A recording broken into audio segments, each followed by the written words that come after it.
planning, developing, wholesaling, investing, financing, and management. If it's real estate, we're talking about it. I'm your host, Kim Hayden, an award-winning 6- and 7-figure real estate agent with over 2 decades of experience. Understanding real estate is a dream for many, that we, real estate professionals, have the ability to bring that dream to reality while building better communities and being the change we want to see.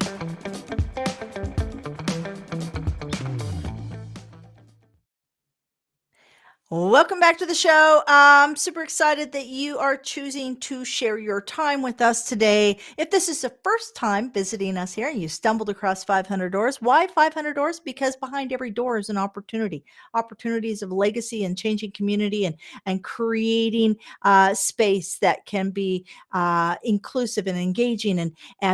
So I, as a professional in real estate, have chosen to find other people and give us their secret sauce.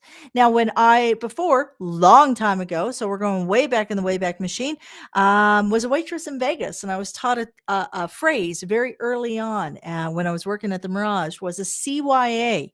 And, I'm not going to say exactly what that stood for, but it was this cover your, and now we can apply that actually to today's show of cover your assets. So, today's guest, Scott Royal Smith, is a real estate investor and asset protection attorney. This is going to be great information, folks.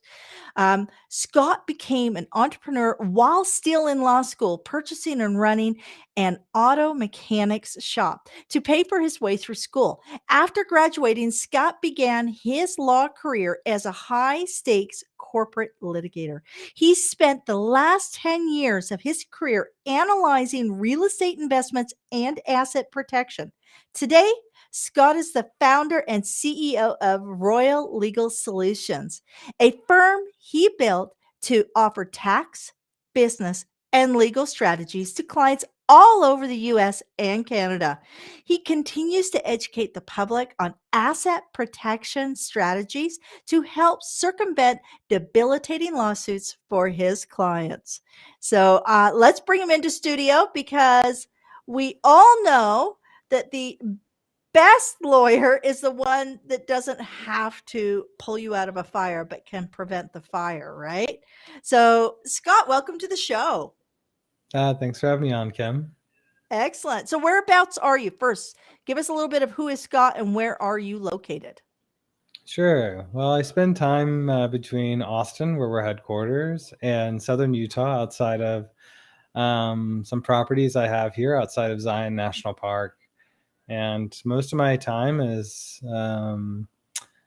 free time is actually spent trying to find new and fun, exciting things I can do in nature, from mountain biking to canyoneering to rappelling, trying to have as much fun as I can and getting outside as much as I can and enjoying life. Well, you can tell that you're a nature lover with the plants and everything behind you, and you seem like you seem very like relaxed and you know uh amiable, as to what most of us perceive as lawyers, right? You seem like you have this really kind of energy that welcomes people in. um yeah, you do. And a great smile and the dimples. You're definitely somebody's favorite out there, I'm absolutely sure. Oh, you're Yeah. gonna make me blush, Kim. It's so sweet of you to say. Well, I want to dive into what you do, because I know that the CYA principle is essential when we're dealing with real estate. And yet there's so many things on the move. There's so many moving parts that people can get caught short on a regular. So walk me through a little bit of what you do, and then I'm going to just jump in and start asking you some questions. How's that sound? Sure. I'd like to share with you first maybe a little bit about the why. Okay, About why perfect. is this important? And a couple of things happened in my life. One was that I had a friend who lost over $3 million from a single lawsuit. He's very well insured and took most of his real estate. And that's when I got to a lesson as a wake-up call to say it's very important to think deeply about not just what we make in life, but what is it that we're able to keep. And then of the things that we're able to keep, how are they motivated to serve us and to being able to give us whatever is the experience that we're looking for? And these became very deep questions for me to know, like, what is it that I'm really after? And so after starting my own real estate investing journey while I was in law school, buying a transmission and auto repair shop for $10,000 in back taxes, flipping that business in the building to be able to graduate from law school without debt, continuing to invest in real estate while I was being a litigation attorney, suing insurance companies, and ultimately leaving law to be able to practice real estate, I got to confront that question, which was the lie that I was told. The lie that I was told is the same lie that everybody seems to be saying, which is once that I have the money, then all of a sudden everything else will simply be easy and I'll finally have the life experience I'm looking for. What I found was having the money, the passive income, was actually just the first step. That was the money that I made. Then it was, how do I keep it? This is where asset protection came into place to say, how do I make sure I protect it from lawsuits? Make sure that people can't take it from me. How do I save on taxes to make sure the government isn't going to take it from me? Then how do I use investing to make sure that the market and market conditions can't take it from me? Because the kind of freedom that I wanted to build for myself, the kind of freedom we build for clients that come in and work with us at Royal Legal Solutions, are interested in that kind of freedom, that durable financial freedom. And then how do we accelerate the path to that freedom? How do we get our time back by using an in-house team? So that way we don't have to quarterback all of these professionals on our own. So all of these things that I built in my company, to be honest, I actually built for me. It's because this is the life that I wanted. And then by extension, having built this for myself, for those people that want this kind of life, that want this kind of peace of mind, that want this kind of time freedom, that they're able to come in and join me. So I hope that answered your question. No, that's awesome. When you're stepping in, so first of all, how many people show up and ask for help that haven't had an issue in past? What percentage of your clientele have come to you through a pain point because they've had an issue or they're in a preventative stage when we're looking at this? Everybody comes in with a pain point. We Yeah. don't do things in life without having a pain point. Yeah. The question actually comes is, what kind of pain point? We think that it's not painful to just simply have something rattling around in our heads. I think it is. I think those things that come up for us over and over again, it says I should be doing something to protect myself. I should be doing something to make sure my family's okay. I should be doing something to save money on taxes. Those are pain points. Look at what they do. They take us out of being able to live in the present of whatever is around us that we should be and could be experiencing in life. And instead, we get pulled into a thought, to an illusion of pain and insecurity and fear. And when we don't act on it, what happens? Those things keep rattling around. So every person that I've ever talked to or have introduced into our vault with all of the online materials, at whatever place they come, I have a place for them. Some people are ready to go have us build everything for them.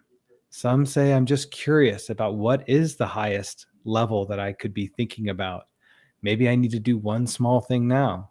So I have free resources for them of ebooks and video trainings to say, great, come get educated. You might not be able to do something for a while. It might not make sense, but I have a place for you to get educated, a place for you to get oversight and support about what should you be learning next. I have a group that meets every single week of other investors that are already walking the journey with me and have been, some people for many years. And so it comes to a place that says, what I'm really trying to create and work hard to create is a place that everybody from the very beginning to the very seasoned have a place that they can come to and say, great, I'm now on a journey that has a predictable result. And at the end of that result is actual freedom, actual safety, actual peace of mind to know that I'm doing everything right and I've done everything there is to do. And predictability is something that is highly valued, but it's not thought about. It's not something we think about, but yet when it happens, it's incredibly valued, right? Whether it's a negative or a positive, we know what's coming down the pipe next. And that kind of leads us to a point where we can focus our energies elsewhere, right? It As might be we, why we're so attached to real estate. We like the predictability, right? We yep. like the passive income. We like the stability of the asset. So for those of us that are already drawn to this type of asset, we aren't in Vegas putting everything on black. We're actually looking for safety and predictability. And so I think that becomes a place to say, well, how do I become more safe and more predictable with what I'm going to choose to do in life? All these things that we do internally as a law firm and a tax firm, an insurance firm, an investing firm, at Royal Legal Solutions, are just an extension of the one principle, which is let's just study the way in which the people that already have what we want, how they got there. And what are the ways in which we can find that says, oh, here seems to be the predictable path to get to the place that we want to go to. If we study them and just repeat what they do and have systems and processes to do it predictably and professionals to be able to navigate the nuances of each situation, that's really all that's needed.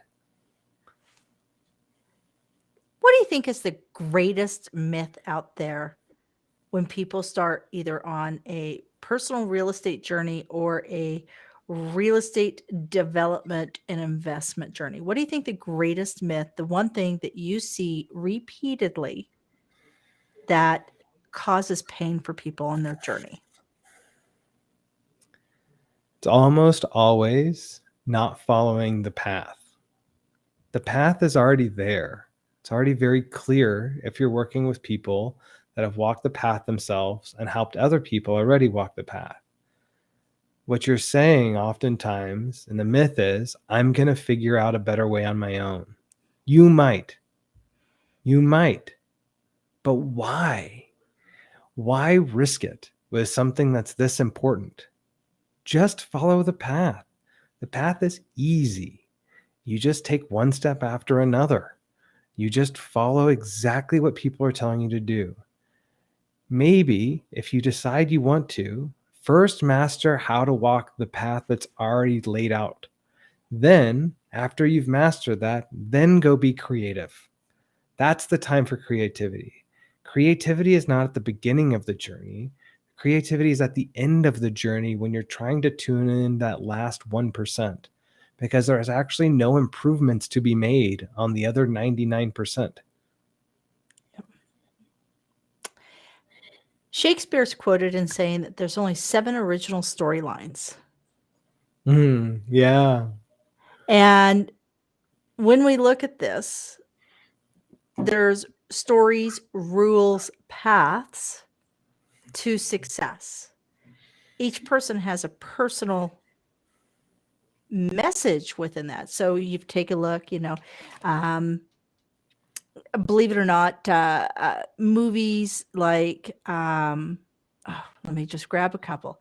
You got the, from rags to riches, right? So we see what is it? The one that Will Smith did where he went to Wall Street. And we see all these movies, and believe it or not, they're exactly the same storyline, but with a different lens.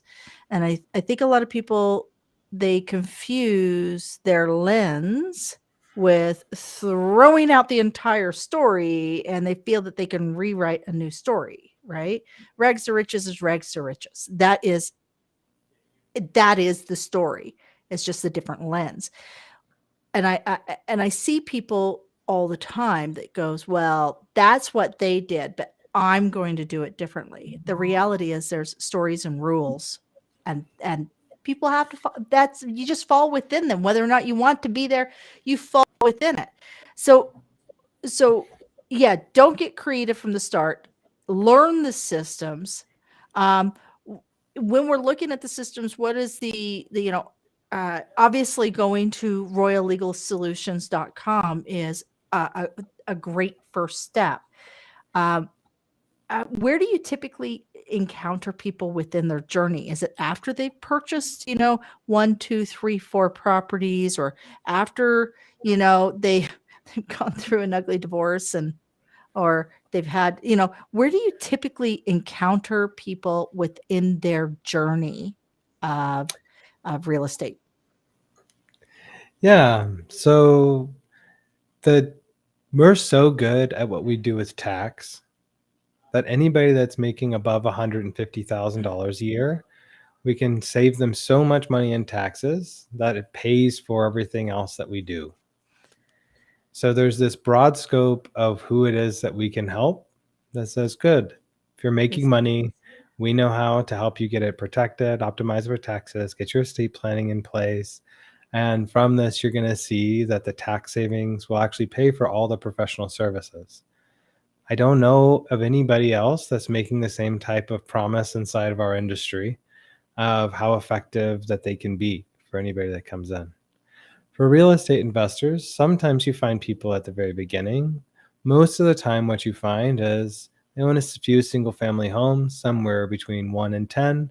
And they say, I realize now that there's some things I want to do to hold my assets anonymously, make sure that they're protected using the appropriate LLCs or trust structures, depending upon what state they live in, depending upon the asset type, whatever the case may be.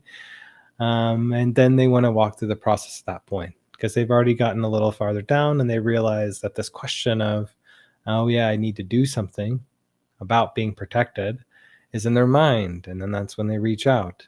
And that's why I tell people it's easy to know if you should reach out because your mind is actually already telling you that there's something in here that you need to be doing to be able to be in alignment with what you know is true for you. So the broad scope of who it is that we can help has everything to do with money. And then in real estate, it's typically people that have typically between like 1 to 10 properties. And then we help them fix everything. So it's not just one piece, it's the full system. What are you doing right now to make money?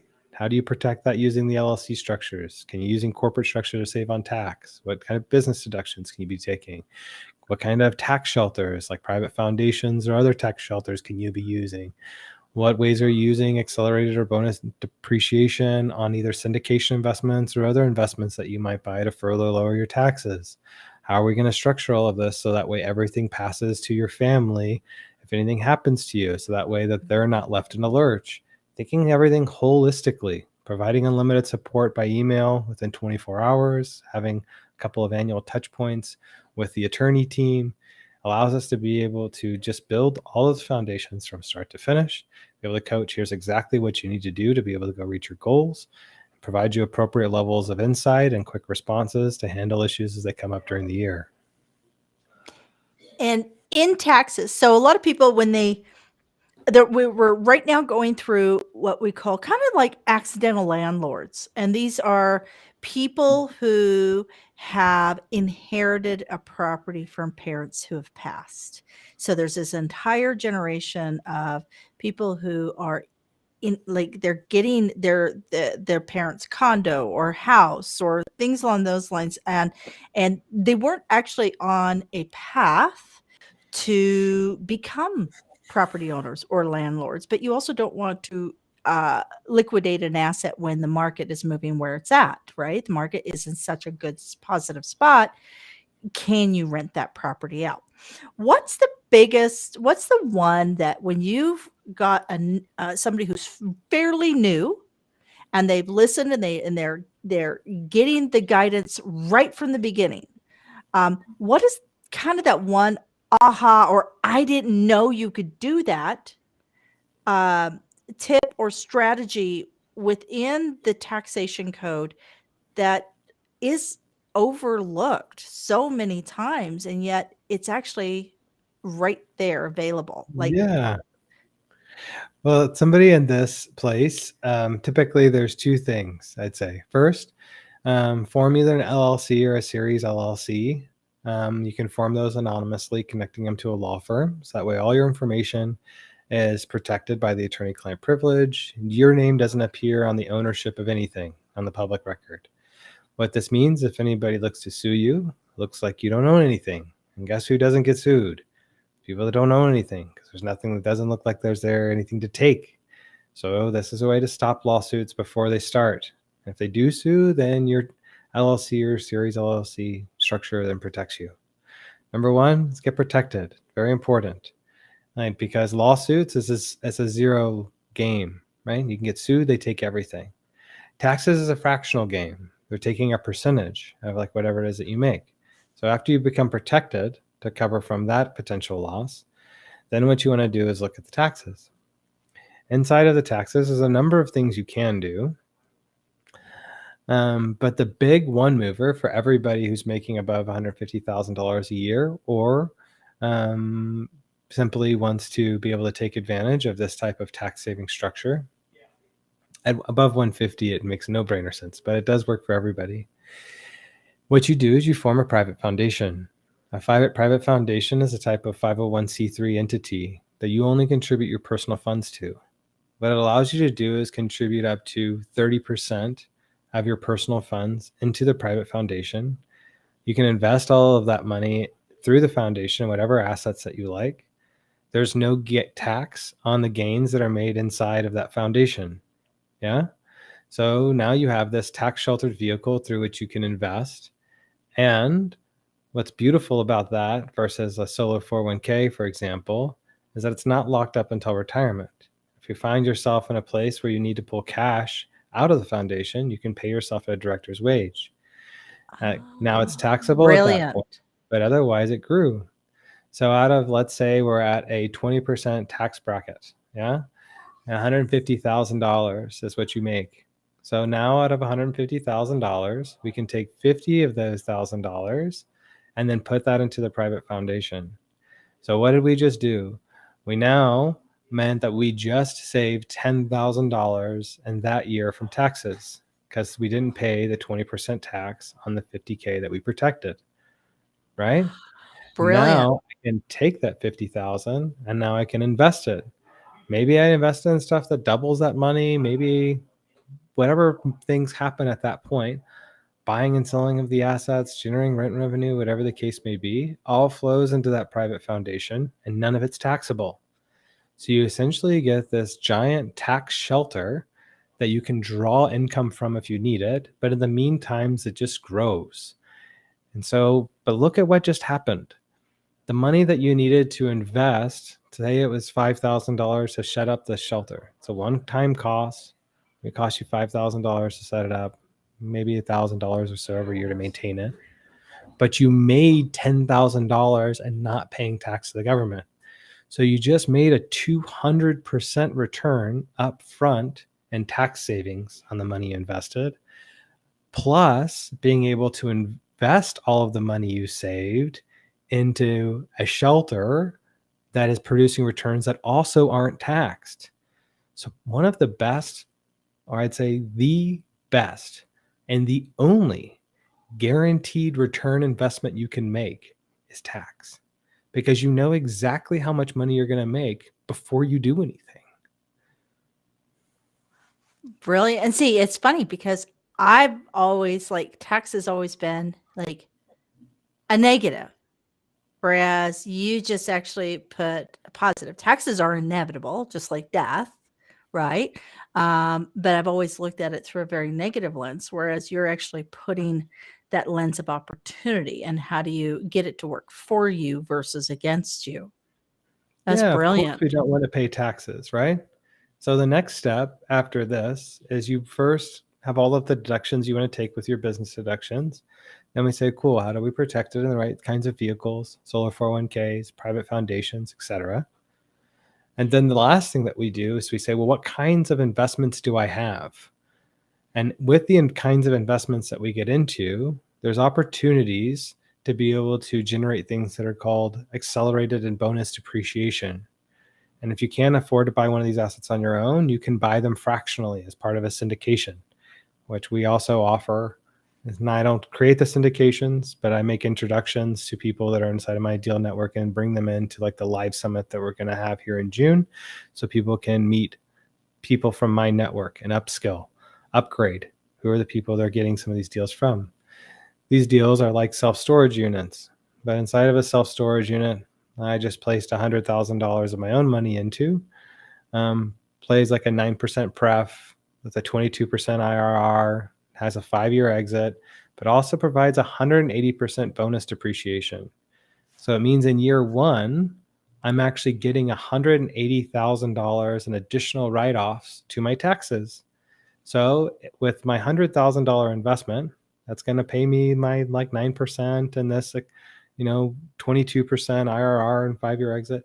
But what I really care about, the big win, is what is the value of having $180,000 in additional write-offs that I can use this year and for the succeeding years. Well, if I'm at a 20% tax bracket, what does that mean? That means an additional $36,000 in actual dollars that I'm saving in taxes. Well, I already saved $10,000 because I did my private foundation. And now because I invested my 100K correctly, I just made an additional $36,000 this year. I'm not having to pay my other taxes. And that's how you get your taxes down to zero efficiently and effectively, is it requires these 3 legs of the stool: the deductions, the tax shelters, and then proper investing. Because at the end of the day, all of our clients are focused on a blended ROI. It's not just the investment you make, it's also the tax advantages that you're going to get off of it. And then we optimize around that number to be able to say, okay, this is the appropriate portfolio that has the maximum performance. Brilliant. Truly brilliant. I don't think I've ever had it quite put that way to me before. And I had 22 years of real estate. I know a lot of lawyers. But yeah, so that's brilliant. Is this information that you're sharing on your podcast also? Because, It's also just in the vault. it's just in the We just vault. have everything recorded inside of structures and courses that are there. You just have to go into the vault for free, start studying, connect with our staff. If you're not sure where to look for what it is, they'll get you connected to the right section of the materials that are there. Join us on the live summit that's coming up here in June. You'll be able to meet all the professional team that'll be teaching on all of these things. So we have everything from direct live support to courses to group community things for you to be able to learn how to do this. These are all base hits. None of this is magic. None of it's magic. That is, I mean, again, it goes back to the story. It goes back to the system. It goes back to just follow the path that's been put out. I've had this conversation with a lot of people on different things, but the reality is in general, we are not the exception to the rule. We just don't know the rules, right? So, it's you have to know the rules in order to maximize the opportunity. You can't, the rules are put there as like you have said, the pathways, right? I usually ask about books, but I love having fellow podcasters on the podcast. Can you talk a bit about, Real Estate Nerds is your podcast. I love that. And can you talk a bit about that? Like how long you've been doing it? And what does the audience, what can they expect from it? Because you seem to be a very kind of strategic individual where anybody who shows up in your sphere, they know what to expect from you, right? So can you share with us a little bit about Real Estate Nerds? Yeah. All of the intensive sharing that we do is that's technical oriented. We do through summits. The purpose of Real Estate Nerds as a podcast was trying to answer the question about what is our best and worst deals and what did we do or not do that led us there. And so I interview guests. So about maybe the first 100 and so episodes, it's just on that question. Because I was fascinated by the point of saying, is there a predictable path like we can see in business and wealth building about how asset protection, insurance, tax, and investing work? Is there also a predictable path that tells us about what happens before we even do something? Can we even know before we make a decision inside of what's happening with us? or we just left it chance. And what I found through that, doing those shows, was that it's actually very predictable. But what it takes is a skill that nobody has ever taught us. The skill that nobody has ever taught us is how to be reflective about what's really going on inside of us before we make a decision. Slow down, become aware. From what place am I making this decision is just as important as what decision am I making. This isn't a woo-woo spiritual concept. It turns into very practical implications. That's what I found out on the podcast. For example, what I found was people that were really excited about deals, it's very scary. They often made poor decisions because of their optimism didn't allow them to see reality.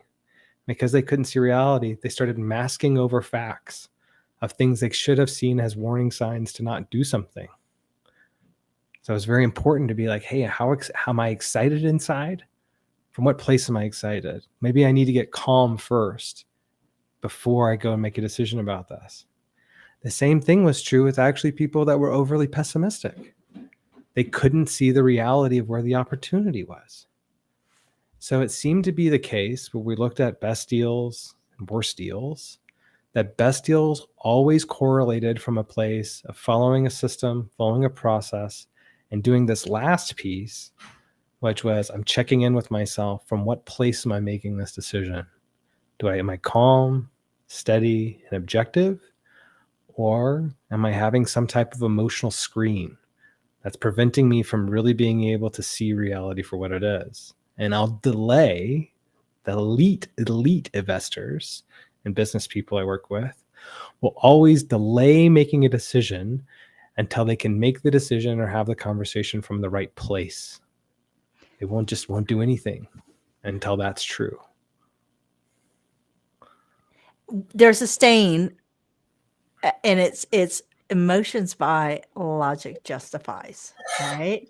And that's like a standard saying amongst, people who are in any form of sales, right? Emotions by logic justifies. That seems to apply also here, is that we tend to jump in with our emotions, be it negative or positive, right? Color it all. And you have to, what I'm hearing is, let the smoke clear on the logic step forward before you activate. And like really, no matter, if you're going, oh, well, my mother always did this, blah, blah, blah, I'm not going to do it that way. Or, the last 4 deals I did in this neighborhood were awesome, right? Allow those emotions clear out and come in and see the actual numbers and the actual logic within the opportunity. Am I understanding that a little bit better? You are. And I Okay. think we can say it very simply, which is a question that always comes in my mind, is am I really seeing reality? Yeah. Because all of these other things are actually keeping me from seeing reality. When you're in the place that you can actually see reality and you're with people that are actually seeing reality, it might very well look like the experience that you're having of me right now. These kinds of people, when you meet them, it's obvious. They look like they're very calm, that nothing that you're going to say is going to shift them or move them. They're always centered with what's happening. It's not cold. It's not being detached from emotion. It's present and just letting reality happen, watching it. This is why people at the top of the game meditate. They're not meditating because they want to see some pretty lights. What they're practicing is the ability to get still inside. So that way, whenever things come up and their emotions start to want to run away from them, they can simply breathe and inside of that breath come back to being present, strong. It's my belief this is the most powerful state of being we can access. From doing all of the interviews, from real estate nerds, from working with over 2,000 investors across the country, there's of course all of the tools we need to know how to execute to be able to do things the right way. But the true superpower that really makes the 10 or 100x difference is this piece.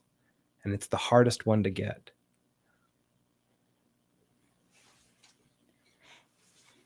And that is something that I've heard repeatedly. And I folks, everybody who follows me on any platform, you'll know I have a challenge with sitting still. And I am always usually the loudest person in the room, banging the drum, getting excited. And that has been one thing that over the last year or so is learning to listen, slow down, and be present. Listen to what's being said. And that's the big one because I almost my entire life, right? Up to 52 years of age, I was always racing. What's the next answer? What's the next answer? And I think we all do that. We're all trying to project the next answer to the question that hasn't even been completed. Right. You see this inside of ourselves in conversations. How often we think of what we're going to say next whenever this other person will just please stop talking so I can say whatever's on my mind. Yeah? And do it, which is common, right? And it sounds like something that maybe you have practiced with and are aware of that runs inside of yourself. This other piece that comes into it as well, though, is this other question that says, well, maybe it's actually not just me in conversation. Perhaps everything in life, I'm rushing to get to the next thing. And the feeling of this can be like I'm on a never ending hamster wheel of one thing to the next thing to the next thing. And actually I'm tired and I feel anxious and I actually don't know what to do. So I'm just doing. And what I'm offering is to say that business and investing is such a beautiful tool for all of us because it allows us a way to be able to keep score about how well are we able to flex these other tools. Because what we know is if we operate and make decisions from this other place, we make better investments. We make better decisions in our businesses. If we use the tried and true systems and process around the asset protection, estate planning, insurance, whatever that is, leadership skills, sales skills, marketing skills, we'll have better results with this energy that we've been able to preserve and channel into better tools for us. So imagine what it could be like if you just didn't need to do so much and you could just enjoy the being here, having a conversation, connecting with somebody. What if you could actually get more done by doing less because you just weren't doing so much that created all of these other downstream problems and muddled all of the waters? You could see clearly, here's exactly what needs to happen. I'm only going to do that one thing. And then I'm going to wait. And I'm going to keep waiting until I get still inside and say, oh, great. Here's the next little thing that I got to do. Now let me practice getting still again. Here's the next little thing I'm going to do. Now let me get still again. My experience has been is that 90% of what I used to do when I was operating from that other place just didn't need to happen at all. I was playing a game where I thought being hyperactive was the way to success because that's what all of these people on podcasts and everything told me. And it might be on days I'm really active. I'm not saying that that doesn't happen and do it, but it's from the state at which I'm acting is what I'm focused on. And that makes all the difference because I'm not having to clean up all of the messes and doing things half as well as I could because I'm actually tired of from all of the other things that I did that I don't really have the energy to put in to make sure that the few critical things are done perfectly at the highest possible level. And that's where a lot of projects get half finished. When you learn the art of no, thank you. It's not within the vertical. I think that's the clarity you're talking about. Know exactly what you're working on and within and for, so that if an opportunity arises, you can seize it. But if somebody presents something that they believe is an opportunity but doesn't align, you can graciously decline it. You're not running around, like you said, making one mess after Because you're another. excited. So you want Yeah. to do the new project. Yeah. Yep. Or whatever. Right. And remember, like, if you're excited and anxious and your mind is like this, are you really seeing reality? Yeah. Or are you really just putting whatever's going on in your head on top of reality and then making a mess of all of it? I totally get what you're saying, because only until the last few years, so in real estate, hyper focused, serve the community. I built a $7.5 million brand, no friends or family, no technology, just literally by doing the core 3 or 4 things that I did really well. Then it's really easy because people see you doing really well over here. They go, "Oh, by the way, you should do this, and you should do this, and you should do this." And that excitement can be contagious, right? And you get Mm-hmm. moved off the mark of what you do really well, and you start doing other things not so well. You can actually Mm-hmm. hurt your business that way. It's true. And it can also be true that the things that you do really well, the things that led to your success, Kim, may have been, if we traced it back, would be into the level of activity and the excitement that you have to help those people do that. I believe in my heart that that is exactly what you needed to build the thing you built. Yep. What I'd like to offer to you is that to get to the place inside of yourself, to the next level of whatever it is in you inside of the process of creating in this world, will take something different. And it takes, in my experience, having to let go sometimes of the things that served me in the past and say, great, that really served me then. But actually, to get to this other place, I have to let that go and let something new inside of me grow organically, which means slowing down, giving to myself, letting it bubble up, saying, great, this is actually what it's really true for me. It's not to say any of those other things I did were bad. They just served me for the place I was in life, for what I was doing. But with this new place, this is where I want to get to inside of myself, because this is what I want to create. And in the meantime, money serves a function in our life as just a way of being able to provide for us, as so we can have the journey of growing and creating. And that's what all of this stuff is. That's all I've created in Royal Legal Solutions. As I say, this is a bastion of a place to learn how to be able to create the systems, processes, team, and oversight to make it where money is appropriately managed. So that way all of us can accelerate our place to the self that we need to be, saying, great, money now serves me. Now I'm blessed with this other opportunity, which is, how do I want to grow? What do I want to experience? What do I want to create? And that's a much more fun game. I agree 110%. I really do. And it's when you do Myers-Briggs, have you ever done any of the personality, like different tests, Isn't that the one that gives you like an alphabet soup of like a C, P, Yeah, D, like your E, AB, yeah, you're either uh introvert, extrovert. Like, have you ever done any of those personality? Because I know those are really popular in like yeah. sales and real estate and such. You know what's funny is I have done them. I've actually done them a lot over the past, say, 15 years. What I've found is that all of those tests actually shift as I'm shifting myself. Yeah.